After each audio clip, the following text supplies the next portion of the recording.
नमस्कार दोस्तों, आप सबका स्वागत है। एक सेठ और वृद्ध साधु। आज हम एक सेठ की कहानी देखते हैं जो हताश होकर आत्महत्या करने की कोशिश करता है और तभी उसे एक संत रोक लेते हैं और उसे जीवन में सुख और दुख दोनों को समान भाव से देखने का ज्ञान देते हैं। अंधेरी रात में एक व्यक्ति नदी में कूदकर आत्महत्या करने का विचार कर रहा था। वर्षा के दिन थे और नदी पूरे उफान पर थी। आकाश में बादल घिरे थे और रह रह कर बिजली चमक रही थी। वो शख्स काफी धनी व्यक्ति था, लेकिन अचानक हुए घाटे से उसकी सारी संपत्ति चली गई थी। उसके भाग्य का सूरज डूब गया था। चारों ओर निराशा ही निराशा थी और भविष्य नजर नहीं आ रहा था। उसे कुछ समझ नहीं रहा था कि क्या करे। तो उसने स्वयं को समाप्त करने का विचार कर लिया और नदी में कूदने के लिए जैसे ही चट्टान के छोर पर खड़ा होकर वह अंतिम बार ईश्वर का स्मरण करने लगा, तभी बुजुर्ग साधु के मजबूत बाहों ने उसे रोक लिया। बिजली की चमक में उसने देखा कि एक वृद्ध साधु उसे पकड़े हुए है।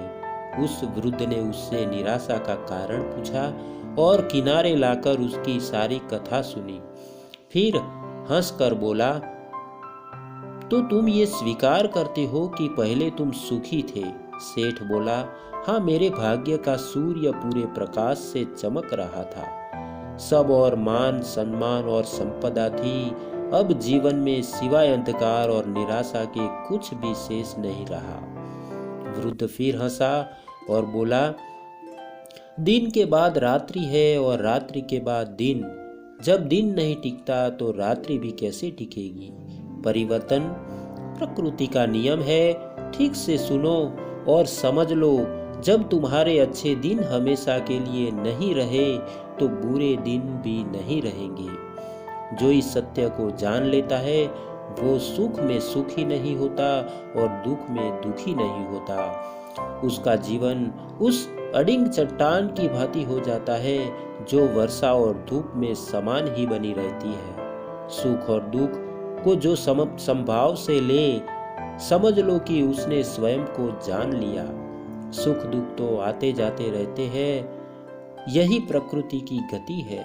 सोचो, यदि किसी ने जीवन में एक जैसा ही भाव देखा, हमेशा सुख का ही,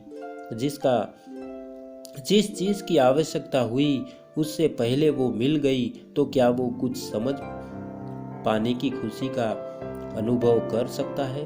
दुख न आए तो सुख का स्वाद क्या होता है, ये कोई कैसे जाने। इसलिए जीवन में सुख और दुख दोनों जरूरी है। जो इस शाश्वत नियम को जान लेता है उसका जीवन बंधन उससे मुक्त हो जाता है।